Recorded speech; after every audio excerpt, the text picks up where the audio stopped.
오늘 우리에게 주신 하나님의 말씀은 고린도전서 12장 12절에서 26절까지의 말씀입니다. 제가 한 절, 여러분이 한 절 함께 교독하도록 하겠습니다. 고린도전서 12장 12절에서 26절 제가 먼저 읽겠습니다. 몸은 하나인데 많은 지체가 있고 몸의 지체가 많으나 한 몸과 같이 그리스도도 그러하니라.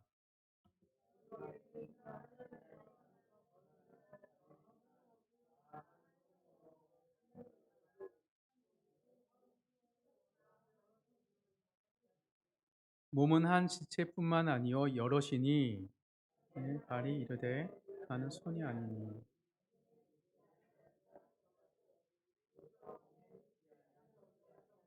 또 귀가 이르되 나는 눈이 아니니 몸에 붙지 아니하였다 할지라도 이로써 몸에 붙지 아니한 것이 아니니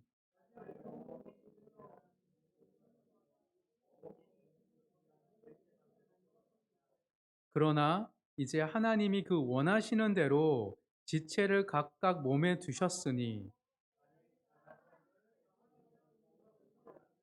이제 지체는 많으나 몸은 하나라.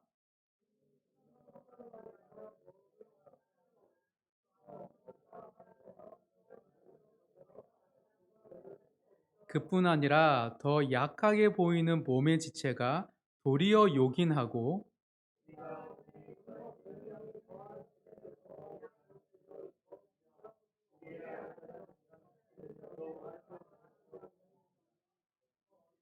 우리의 아름다운 지체는 그럴 필요가 없느니라. 오직 하나님이 몸을 고르게 하여 부족한 지체에게 기중함을 더하사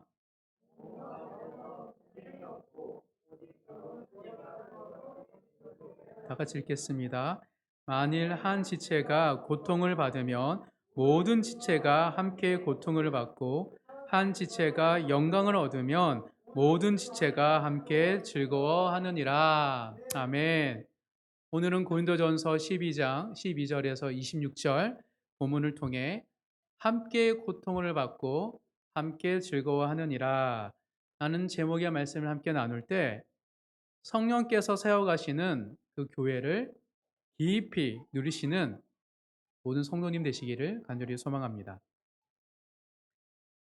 우리는 교회와 세상에 가장 필요한 것이 서로 사랑하는 것임을 함께 살펴보았습니다. 그리고 사랑하기 위해서 가장 중요한 것은 우리 마음의 변화인데 성령께서 우리 마음을 새롭게 빚어가시기에 우리는 사랑할 수 있다라고 했습니다. 더불어 교회도 성령께서 은사로 세워가시기에 사랑의 공동체가 자연스럽게 되어간다라고 했습니다. 이처럼 그리스도의 몸인 교회는 성령께서 친히 세워가시는 온전한 교회입니다. 그렇다면 성령께서 세우시는 성도, 교회, 그리스도의 몸의 그 교회는 우리가 어떻게 그리스도의 몸으로 하나 된지를 어떻게 알 수 있습니까? 성령께서 세우시는 교회의 특징이 있는데 그 특징이 무엇일까요? 26절인데 한번 다 같이 다시 한번 읽겠습니다. 시작. 만일 한 지체가 고통을 받으면 모든 지체가 함께 고통을 받고 한 지체가 영광을 얻으면 모든 지체가 함께 즐거워하느니라. 여기 있습니다. 그리스의 몸된 교회는 얼마나 작으나 크나 상관없이 한 몸이기에 함께 고통을 받고 함께 즐거워한다라고. 이게 몸된 교회의 특징이라고 말하고 있습니다. 한 성도의 고통이 모든 지체의 고통이 되고 한 지체의 기쁨이 모든 성도들의 기쁨이 되기 때문입니다. 이것이 한 몸인 교회의 특징이라고 말하고 있습니다. 우리 바르고 아름다운 교회가 성령 안에서 이처럼 그리스도의 몸된 교회로 세워짐으로 말미암아 함께 고통을 받고 함께 즐거워하는, 함께 웃고 함께 우는 진정한 교회가 되기를 간절히 소망합니다. 그리고 함께 울고 함께 웃을 이 매주일을 기다리고 설레이는 모든 성도가 되기를 간절히 소망합니다. 그런데 왜 우리는 매주 함께 울고 함께 웃는 일들이 잘 되지 못하는 것일까요? 우리가 여러 공동체를 경험했고 지금도 바르고 아름다운 교회로 우리가 모여 있는데 왜 우리는 서로 함께 울고 웃는 것이 때로는 되지만 때로는 이렇게 낯설고 불편할까요? 성도의 마음도 교회도 성령이 세워 가신다고 했는데 성령께서는 우리 마음에 우리 바르고 아름다운 교회에 일하시는 것이 더디 행하시는 것일까요? 피곤하셔서? 아니면 마음을 변화시키는 성령의 사역에 내가 우리 공동체가 함께 기쁨으로 동참하고 있지 않아서일까요? 살아나는 교회를 해부하다 하는 책을 쓴 저자 톰 레이더는 이렇게 말합니다. 참고로 톰 레이더는 미국의 저명한 기독교 저술가이자 교회 연구가로서 교회 컨설팅 상담 전문가입니다. 성도가 아니라 교회를 컨설팅해주는 전문 상담가로 활동하시는 분이십니다. 그는 살아나는 교회를 해부하다라는 책에서 이렇게 말합니다. 제가 하나 읽어드리겠습니다. 매년 미국에서 얼마나 많은 교회가 문을 닫는지 정확히 아는 사람은 없다.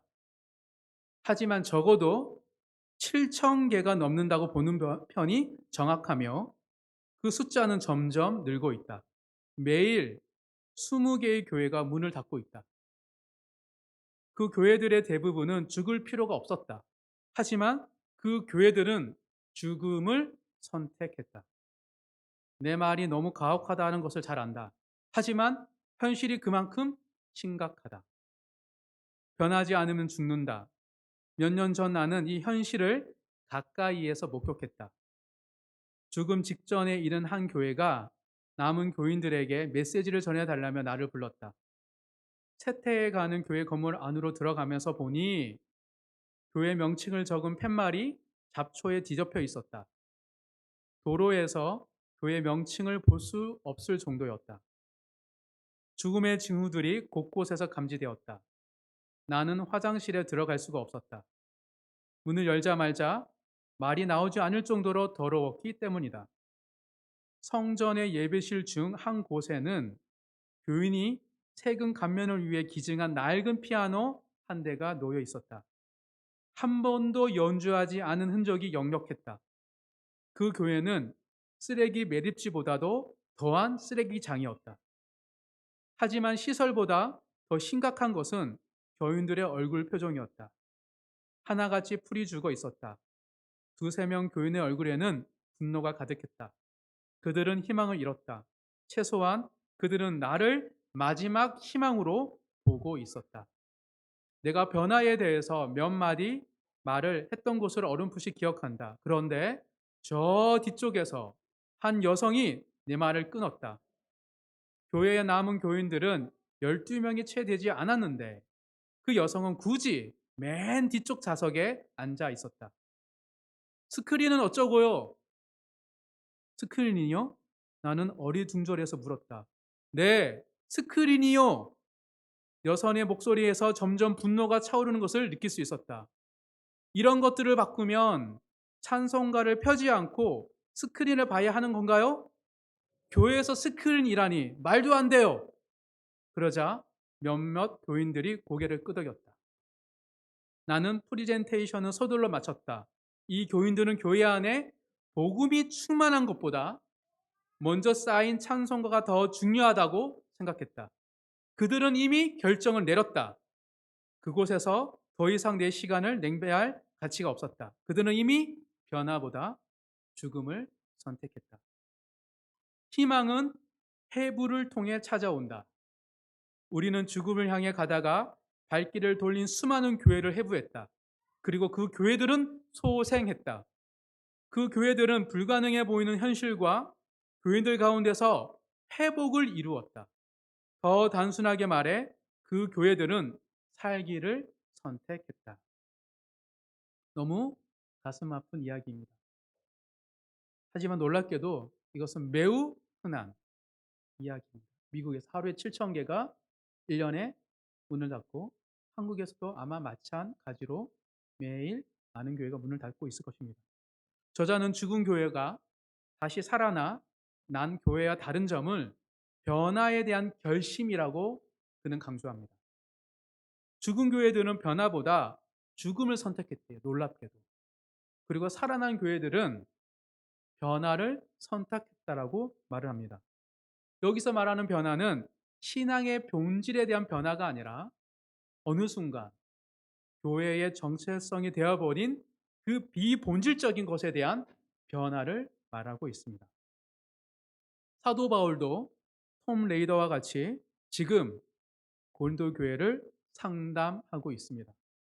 사도 바울은 고린도 교회를 회부합니다. 고린도 전서를 통하여 여러 갈래로 분열하고 윤리적으로 타락했으며 법적 소송이 벌어지고 성찬식조차도 사회적 신분에 따라 차별해서 거행하던 교회가 바로 고린도 교회 현 주소라고 드러내고 있기 때문입니다. 이렇게 한 이유는 사도 바울은 고린도 교회를 살리기 위해서 회부한 것입니다. 한마디로 고린도 교회를 회부하면서 교회 컨설팅 상담을 하는 것이 지금 사도 바울의 마음입니다. 실제로 고린도 교회 성도 일부분이 에베소에 있는 사도 바울을 찾아가서 요청을 했습니다. 그리고 서신을 쓰는 거예요. 정말 우리 고린도 교회가 새로워질 수 있을까요? 사도 바울? 라는 질문에 사도 바울은 변화를 선택한다면 충분히 새로워질 수 있다라고 말하는 것이죠. 왜냐하면 모든 것을 모든 사람 가운데 이루시는 하나님께서 여전히 교회를 새롭게 하시고 성도를 새롭게 하고 계시기 때문이라고 사도 바울은 말하고 있습니다. 한마디로 고린도전서는 세속적인 죽음으로 가고 있는 고린도 교회를 복음 안의 변화로 이끌어가는 서신이라고 말할 수 있습니다. 즉 하나님이 성령을 통하여 새롭게 하시는 변화시키는 그 하나님 나라에 동참해야 한다라고 말하는 것이죠. 그렇다면 고린도 교회와 비슷한 우리 한국 교회와 우리의 신앙의 문제는 어디 있을까요? 하나님이 우리와 상관없는 분이시기 때문에 우리의 문제가 있는 것일까요? 아니, 그렇지 않습니다. 성령의 변화 사역, 하나님의 새롭게 하시는 그 사역에 우리가 동참하고 있지 않는 것이 우리의 문제인 것입니다. 참 신앙은 성령 안에서 늘 새로운 변화를 경험하는 것입니다. 매일, 매 순간 새로워지는 것, 우리의 마음이 우리 공동체가 말씀으로. 따라서 변화를 선택하지 않는 것은 죽음을 선택하는 것과 다를 바 없습니다. 그래서 예수님께서 사도 요한을 통해 그 죽어가고 있는 교회를 향하여 이렇게 말을 합니다. 한번 찾아볼까요? 요한계시록입니다. 요한계시록 3장 14절에서 20절까지인데요. 먼저 14절에서 16절까지 읽겠습니다. 요한계시록 3장 14절에서 16절까지 다 같이 읽습니다. 시작. 라오디게아 교회의 사자에게 편지하라. 아멘이시요 충성되고 참된 증인이시요 하나님의 창조의 근본이신 이가 이르시되 내가 내 행위를 아노니 내가 차지도 아니하고 뜨겁지도 아니하도다. 내가 차든지 뜨겁든지 하기를 원하노라. 내가 이같이 미지근하여 뜨겁지도 아니하고 차지도 아니하니 내 입에서 너를 토하여 버리리라. 19절 20절 있습니다.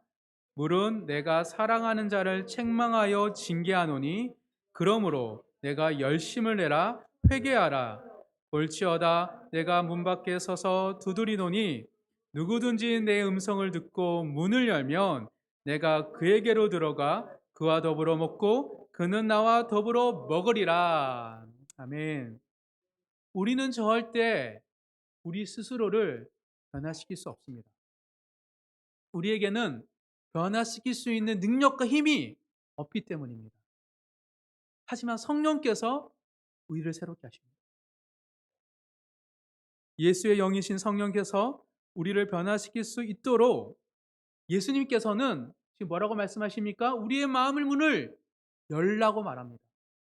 두드리고 열라고 말하는 주님의 음성을 듣고 마음의 문을 열어야 한다라고 말하고 있는 것이죠. 그리고 교회의 주인은 누구입니까? 그리스도입니다. 즉, 지체된 성도들에게 우리의 마음을 문을 여는 것이 그리스도께 마음의 문을 여는 것입니다. 우리가 다른 성도들에게 마음의 문이 열려 있지 않고 닫혀 있다면 미지근한 신앙이 될 수밖에 없습니다. 그게 라오디가의 교회 모습이었어요. 부자였거든요. 다 이루었거든요. 관심이 없었어요. 가난한 자들에게, 헐벗은 자들에게. 그러니까 그들에게 마음의 문을 열지 않은 거예요. 주님은 지극히 작은 자를 통하여 오시는 분이시죠. 이런 신앙은 결국 죽음에 이른다라고 주님께서 무섭게 경고하십니다. 다른 사람의 문을 열지 않고 찬송과 스크린에 연연해하며 살아가고 있는 우리는 모습이 우리의 모습일 수 있는 것이죠. 이런 신앙은 결국 죽음에 이른다라고 우리 주님께서는 경고하십니다. 그래서 주님이 어떻게 말하시냐면 그런 신앙을 보고 토할 것 같다고 말씀하고 계십니다. 여기서 말하는 주님의 말씀은 단순히 왜 변화가 없냐 라고 혼내시는 게 아니에요. 우리는 우리를 변화시킬 수 없어요. 왜? 마음이 닫혀 있냐? 라고 말씀하시는 거예요. 왜 성도들에게 마음을 닫았냐? 왜 말씀에 또 하나님 앞에 너의 마음을 닫혔냐라고 경고하시는 거예요. 우리의 마음의 문을 열 때 변화는 시작됩니다. 우리가 성도에게 마음의 문을 열고 말씀과 기도의 문을 열 때 성령을 통하여 우리의 놀라운 일이 일어나기 때문입니다. 변화는 주님과 그리고 지체들과 더불어 함께 일어나는 성령의 사역이기 때문입니다. 절대 우리가 마음을 닫고서는 변화가 일어날 수 없어요. 지금 그것을 토할 것 같다고 예수님께서 경고하시는 것입니다. 오늘 고린도전서 본문을 통해 성령의 사역에 동참하기 위해 우리가 가져야 할 마음가짐 두 가지를 함께 나눌 때 바른 마음가짐을 선택하심으로 성령께서 살리시는 교회를 보고 경험하시는 모든 성도님 되시길 간절히 소망합니다. 우리 본문인데요. 다시 와서 좀 긴데 12절부터 21절까지가 사실은 하나를 얘기하거든요. 좀 긴 본문이죠. 한 번 더 우리가 12절부터 21절까지 차근차근 함께 읽어보도록 하겠습니다. 시작. 몸은 하나인데 많은 지체가 있고 몸의 지체가 많으나 한 몸인 것 같이 그리스도 그러하니라. 우리가 유대인이나 헬란이나 종이나 자유인이나 다 한 성령으로 세례를 받아 한 몸이 되었고 또 한 성령을 마시게 하셨느니라.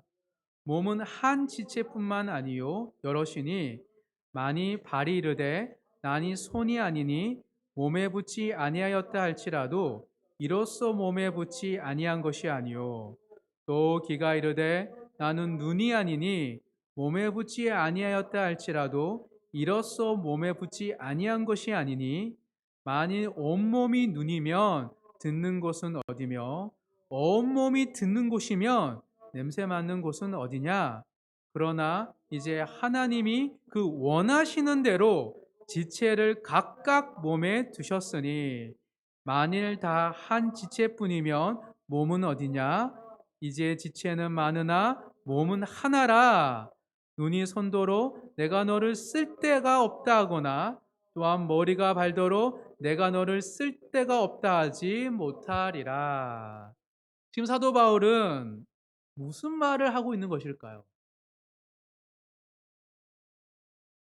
교회는 몸이라는 거예요. 그리스도의 몸이라고 얘기하고 있습니다. 그리고 교회와 성도와의 관계를 몸과 지체의 관계로 비유해서 지금 설명하고 있는 거예요.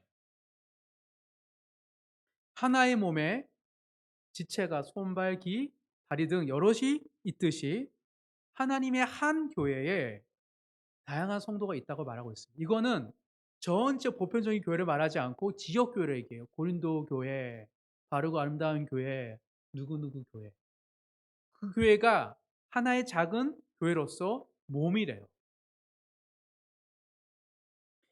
근데 이것을 이토록 강조한 이유가 무엇일까요? 사도 바울이 고린도 교회에게 무엇을 말하려고 이것을 이렇게 강조하고 있는 것일까요? 바로 여기에 성령이 운행하시고 세워가시는 교회를 믿는 성도들이 꼭 가져야 할 마음의 태도가 있기 때문입니다. 그냥 가만히 있으면 하나님의 교회가 세워지는 게 아니에요. 하나님 믿는 자들의 기도와 그들의 믿음의 반응을 통하여서 그들이 모인 곳 가운데 일하시고 그곳에 교회를 세우기 때문입니다. 현재 성령께서 교회를 세우신다라는 믿음의 태도가 고린도 교회에 사라진 거예요. 그 잃어버린 마음가짐에 대해서 지금 이야기하고 있는 것입니다. 두 가지를 함께 나누도록 하겠습니다. 사랑이 충만한 교회를 경험하기 위해 열심으로 우리가 노력해서 지켜야 할 마음가짐 첫 번째는 다름을 존중하는 마음가짐입니다. 다양성이죠. 교회 안에 다른 것을 단순히 인정하는 것이 아니라 존중하는 마음가짐을 가져야 한다라고 사도 바울이 이야기하고 있어요. 고린도 교회 이렇게 말합니다. 획일적 연합이라는 환상을 버리고 많은 교회가 내가 믿고 내가 알고 있고 내 경험한 속에서 이게 전부라고 생각해서 연합을 할 때 통일적인 것을 획일성으로 바꿔요. 연합은 획일성이 아니에요. 옛날에 우리가 짜장면 먹으러 가면 중국집 가면 다 손들어 해놓고 다 짜장면 통일 이런 것처럼 우리가 연합된 것이 획일성을 말하는 게 아닙니다. 그런데 획일적 연합이라는 환상이 다 가지고 있어요. 그 환상을 버리고 다름을 존중하는 마음가짐을 가져야 한다라고 지금 고린도 교회에 말하고 있는 것입니다. 한번 19절 제가 19절 읽어드리겠습니다. 만일 다 한 지체뿐이며 몸은 어디냐? 20절 이제 지체는 많으나 몸은 하나라. 21절 눈이 손도로 내가 너를 쓸 데가 없다 하거나 또한 머리가 발도로 내가 너를 쓸 데가 없다 하지 못하리라. 즉 뭐냐면 몸이 획일적인 연합에 대한 환상에 사로잡히면 다름을 존중하지 않기 때문입니다. 이처럼 우리가 교회를 바라볼 때, 한 몸을 바라볼 때 획일적인 연합에 대해서 마음을 품는 것은 매우 잘못된 태도입니다. 성령이 교회를 세우신 것을 해방하는 것이 획일성이 있기 때문입니다. 각 지체의 관점, 손의 관점, 눈의 관점, 발의 관점에서 다른 지체를 보면요, 쓸모가 없어 보여요. 저 사람 우리 교회 별로 필요 없는 것 같은데, 저 사람이 있으면 우리 공동체가 더 아름답지 않은 것처럼 보이는데 라는 생각을 가지게 되죠. 당연한 거예요. 왜냐하면 교회는 그리스도인은 머리로의 관점에서 볼 때 완전하기 때문이에요. 그러니까 각 지체의 관점에서는 상대방이 불완전을 보일 수 있어요. 그런데 한 지체의 관점으로 아니면 소수의 지체의 관점으로 교회를 보려고 하는 그 획일적인 것이 교회를 뒤틀리고 어그러지게 한다는 것을 말하고 있는 거예요. 우리는 머리가 아니기 때문입니다. 오직 그리스도만이 머리 되시는 것이죠. 그래서 이것을 지금 많은 생각보다 고린도 교회 성도들이 교회는 이뤄야 돼. 교회는 저래야 돼. 성령께서 지금 나에게 이런 말씀하셔라고 해서 획일적인 생각으로 그 교회를 재단하고 나눴기 때문에 그들이 가지는 편협함이 결국은 교회를 한 몸의 교회를 어그러뜨리고 있다라고 말하고 있는 것입니다. 우리가 이 환상을 버릴 때 내가 믿고 있고 내가 바라는 그 교회처럼 되어야 된다라는 환상을 버릴 때 우리는 몸으로서 다름을 존중하는 것이 무엇인지를 알게 되기 때문입니다. 이게 어떤 의미인지 한번 한 예화를 들도록 하겠습니다. 헨리 블랙가비의 베스트셀러인 하나님을 경험하는 삶에 보면 이런 재미있는 비유가 있습니다. 그리스의 몸에 대해서 비유한 것인데요. 제가 한번 읽어드리겠습니다. 헨리 블랙가비가 이렇게 말합니다. 눈이 몸에게 이야기할 수 있다고 가정해 봅시다. 눈이 말합니다. 몸에게 우리 이 철로 위로 걸어갑시다. 아무것도 없어요. 기차는 한 대도 보이지 않습니다. 그래서 몸은 철로 위를 걷기 시작합니다. 뜨겁. 그러자 기가 몸에게 이야기합니다. 반대편 방향에서 기적 소리가 저에게 들리는데요. 눈이 논쟁을 시작합니다. 그러나 내가 보기에는 철로 위에 아무것도 없어요. 계속해서 걸읍시다. 몸은 눈의 이야기만 듣고 계속해서 걸어갑니다. 잠시 후 기가 말합니다. 기적 소리가 점점 커지면서 가까워지고 있어요. 그때 다리가 말합니다. 나도 기차가 덜컹거리며 오고 있는 것을 느낄 수 있어요. 우리의 몸을 철로 바깥으로 내려보내는 게 좋겠어요. 라고 다리가 말하죠. 이것이 만일 당신의 몸이라면 여러분 어떻게 하시겠습니까? 아마도 가능한 빨리 철로에서 뛰어내리겠지요. 이 문제는 한심하게 보일 수 있습니다. 하나님은 우리의 몸에 여러 감각 기관과 지체를 주셨습니다. 각 지체가 각자 할 일을 할 때 온몸이 제대로 움직일 수 있습니다.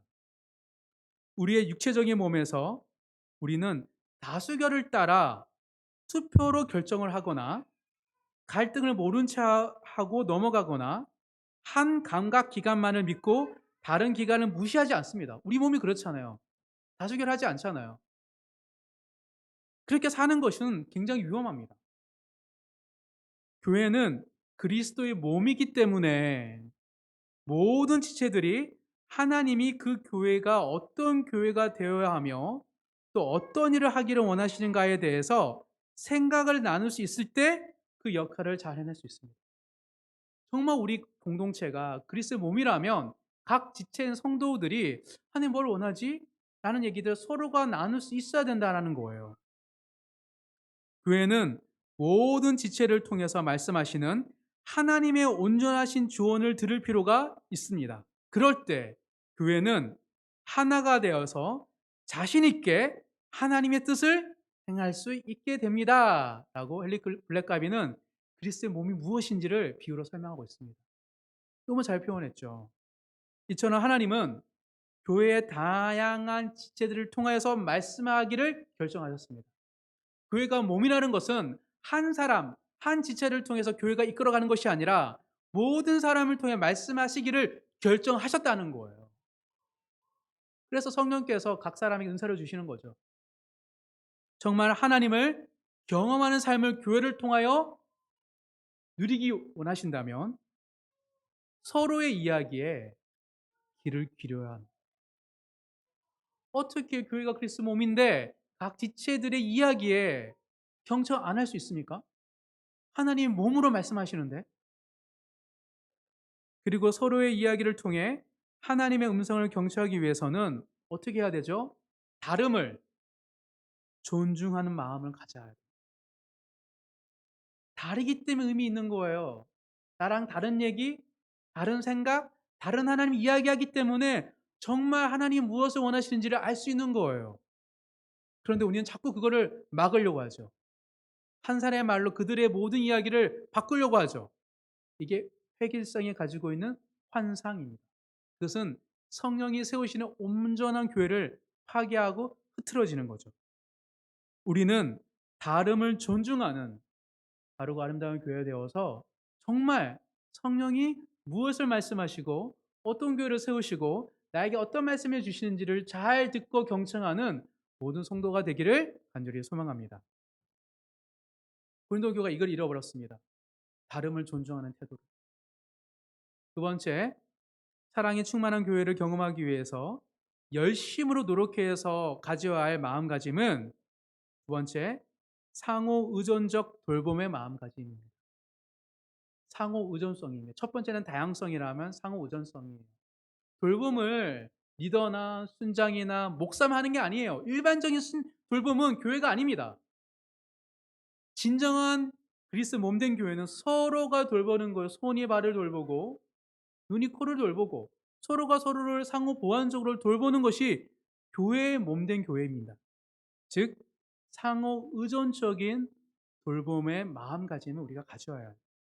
그런데 어떤 일이 생겼냐면 고린도교회에 그들에게 그 상호 의존적인 마음가짐의 자리에 뭐가 들어왔냐면 분쟁적 판단이라는 교만이 생겼습니다. 판단을 하는데 그 판단이 분별하는 판단이 아니라 얘는 별로네? 얘랑은 나 말하지 말아야지. 섞지 말아야지.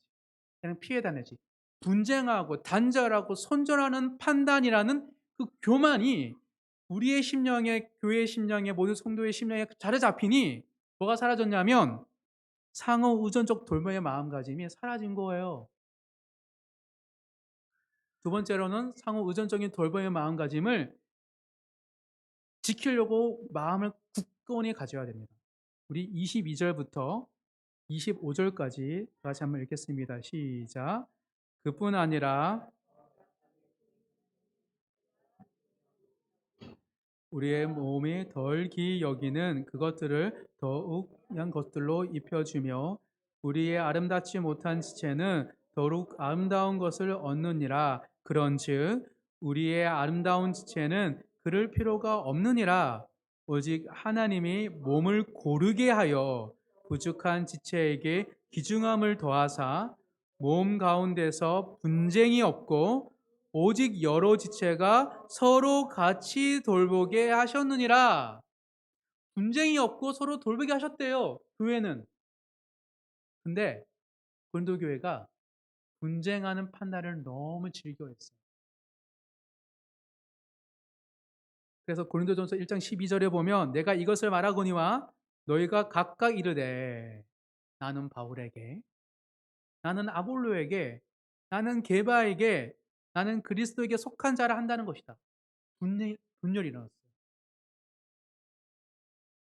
그리고 신령한 자는 모든 것을 판단하나 자기는 아무에게도 판단을 받지 않으니라. 신약에서 판단이라는 단어가 고린도서 제일 많습니다. 너희에게는 다른 사람에게나 판단받는 것이 내게는 매우 작으니라. 나도 나를 판단하지 아니하노니 그러므로 때가 이르기 전 곧 주께서 오시기까지 아무것도 판단하지 말라. 사도 바울은 고린도전서에서 끊임없이 판단에 대해서 경계합니다. 경고합니다. 왜요? 너무 좋아했거든요. 고린도의 성도들이. 그래서 누가 더 옳으냐, 누가 더 높냐, 누가 더 가치 있냐, 누가 영적 체험에 더 우월하냐, 누가 영향력이 있냐, 누가 변화되었냐, 이런 이야기를 계속 분열하고 나누고 우월감에 젖어 살았던 것이 고린도교의 모습이었습니다. 또한 판단하는 그 교만이 많았을 뿐만 아니라 고린도교회는 서로를 돌보지도 않아요. 처음에는 돌봤거든요. 안 돌봤습니다. 찾아볼까요? 고린도전서 11장입니다. 11장 22절 다 같이 읽겠습니다. 22절입니다. 시작. 너희가 먹고 마실 집이 없느냐? 너희가 하나님의 교회를 업신여기고 빈궁한 자들을 부끄럽게 하느냐? 내가 너희에게 무슨 말을 하랴? 너희를 칭찬하랴? 이것으로 칭찬하지 않노라. 33절 있습니다. 시작. 그런즉 내 형제들아 먹으러 모일 때에 서로 기다리라. 무슨 말이냐면 고린도 교회는 이제 성만찬을 할 때조차도 안 기다려줘요. 평소에는 당연하고요. 예배 끝나면 끼리끼리 만나고 부유한 사람끼리 가난 사람이 모이고 그건 당연하고 이제 예배에서 가끔 들어지는 성만찬을 함에도 안 기다려줘요. 가난한 성도들을. 그들이 일할 때 따로 하거든요. 그리고 그들을 위해서 성만찬 음식도 남기지 않습니다. 경제적 신분에 따라 성만찬을 차별한다는 것은 죄송하지만 가장 추악하고 역겨운 행위입니다. 예수의 몸과 피를 나누면서 어떻게 의도적으로 차별하고 배제할 수 있습니까? 너무너무 슬픈 이야기예요. 가장 성스러운 예전을 하면서 가장 악한 행위를 하고 있기 때문이에요. 이것이 바로 사단이 하는 거예요. 사단은 하나님을 알고 예수를 알기 때문에 그 앞에서 버섯이 이런 짓을 하거든요. 그게 고린도 교회 모습이었어요. 그런데 사도 바울은 고린도 교회가 죽었다고 말하지 않습니다. 고린도 교회가 다시 회복할 수 있다라고 말하고 있기 때문입니다. 성령의 은혜로 세워진 교회에서 어떻게 이런 일이 일어날 수 있었던 것일까요? 우리가 이것을 이해 못하면 충격받아서 '이 교회는 하나님이 떠났어.'라고 생각할 거예요. 근데 사도 바울은 고린도 교회를 포기하지 않습니다. 왜? 하나님의 은혜가 충만했던 그 신앙에 그 교회가 이토록 교회에서 예배를 드리고 예배적인 행위를 하면서 악한 행위를 하고 차별을 하고 사람들을 어 나누고 분쟁을 할 수 있을까요? 거기에 대해서 존 스토트의 저서 살아있는 교회에 보면 그 이유를 짐작할 수 있습니다. 왜 그들에게 이런 일이 일어났을까? 한번 제가 존 스토트에서 살아있는 교회의 특징에 대해서 한번 짧은 글을 읽어 드리겠습니다. 서로 사랑하는 일에는 서로 사랑할 때 소극적인 동시에 적극적인 아주 실제적인 결과가 따른다. 교회가 서로 사랑할 때 소극적인 변화, 적극적인 변화가 생긴대요. 소극적인 면으로는 만일 우리가 서로 사랑하면 서로에 대해서 판단하거나 악하게 말하지 않을 것이다. 우리는 사나운 야수처럼 서로 물어뜯거나 삼키지 않을 것이다. 그리고 성나게 하거나 시기하거나 거짓말하지 않을 것이다. 소극적으로 사랑할 때. 적극적인 면으로는 만일 우리가 서로 사랑하면 서로에게 친절하고 동정적이고 서로 참고 용서하고 서로 복종하고 서로 세우고 서로 인색하지 않게 환대를 실천하고 서로 격려하고 서로 훈계하고 위로하고 서로를 위해 기도하고 서로 짐을 질 것이다. 무슨 말 하고 있습니까? 서로 사랑하는 살아있는 교회가 되잖아요. 소극적으로는 비난을 안 하고요. 판단을 안 하고요. 적극적으로는 돌본대요. 적극적으로. 즉 고린도 교회는 지금 사랑을 잃어버렸습니다. 흔히 판단하고 있고요. 돌보지 않는. 고린도 교회는 사랑을 잃어버렸습니다. 그래서 판단하고 단절하고 그리고 공동체와 와야 되는 것들에 대해서 전혀 문제를 느끼지 않았던 거예요. 그렇다면 어떻게 다시 사랑이 충만한 성령 충만한 공동체로 회복될 수 있을까요? 우리는 다시 서로 사랑해야 합니다. 근데 우리가 사랑해야 되는데 사랑하는 것은 우리의 힘이 없어요. 우리는 할 수 없어요. 어떻게 서로 사랑할 수 있냐면 하나님께서 사랑할 수 있는 힘과 능력을 우리에게 주십니다. 근데 그 하나님의 변화, 하나님이 새롭게 하시는 은혜가 있는데 그를 누리기 위해서는 우리에게 두 가지 마음가짐이 필요하다라고 지금 사도 바울이 이야기하고 있는 거예요. 첫 번째는 분쟁적 판단이란 교만을 버리고 두 번째, 상호 우선적 돌봄의 마음을 가지는 그 선택을 해야 한다고 말하고 있는 거예요. 즉 성령께서 우리 가운데 사랑할 수 있는 힘과 사랑의 동기와 마중물처럼 사랑을 주시는데 왜 우리가 담아내지 못하냐면 우리가 서로 도우려고 하는 마음의 태도가 우리는 없기 때문이에요. 판단하고 그 사람이 단절하고 손절하는 행위만 가득하니까 성령 은혜가 잠깐 머물렀다가 금방 빠지는 거예요. 그를 담아내기 위해서는 어떤 마음가짐이 필요하냐면 서로 돌보려고 하는 마음의 태도가 중요하다고 말하고 하고 있는 것입니다. 즉 상호 의존적인 돌봄의 마음가짐에 하나님이 일하시는 거예요. 그래서 사도 바울은 두 가지에 대해서 이야기하고 있습니다. 교회가 다시 죽어가고 있는 교회가 죽음을 선택하는 것이 아니라 살아나는 변화를 선택하기 위해서는 무엇을 해야 되냐? 우리는 살릴 수 있는 힘이 없어. 당연하지. 근데 하나님이 살리셔. 어떤 사람들에게? 변화를 선택하는 사람에게. 어떤 변화를 선택하는 사람에게? 두 가지 마음가짐. 첫 번째, 두 번째, 서로 돌봄에 대한 마음가짐. 그리고 다름을 존중하는 마음가짐. 이 마음가짐을 지키려고 하는 선택을 하는 사람과 공동체에게 하나님은 살리신다고 교회를 말하고 있는 것입니다. 우리 교회가 이제 세워졌지만 우리 안에 신앙이 회복되고 우리 교회가 정말 성령에 살아있는 교회가 되기 위해서는 두 가지 마음의 태도가 중요합니다. 다름을 존중해 줘야 돼요. 그리고 그들의 이야기를 들으려고 해야 돼요. 그리고 우리 안에 음 서로 돌보려고 하는 그 마음을 지켜야 됩니다. 그때 하나님이 일하십니다. 그래서 누가복음 6장 38 절에 주님께서 이렇게 말씀하셨습니다. 한번 누가복음 6장 38절 마지막 읽고 마치도록 하겠습니다.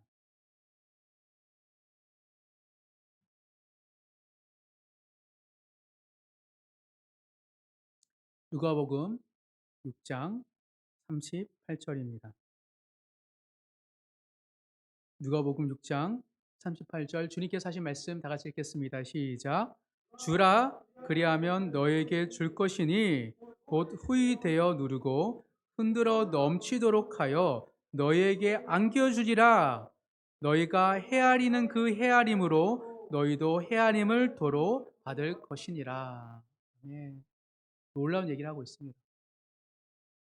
헤아림으로 우리가 헤아림을 받는데 그러하기에 우리가 기꺼이 주라고 말하고 있습니다.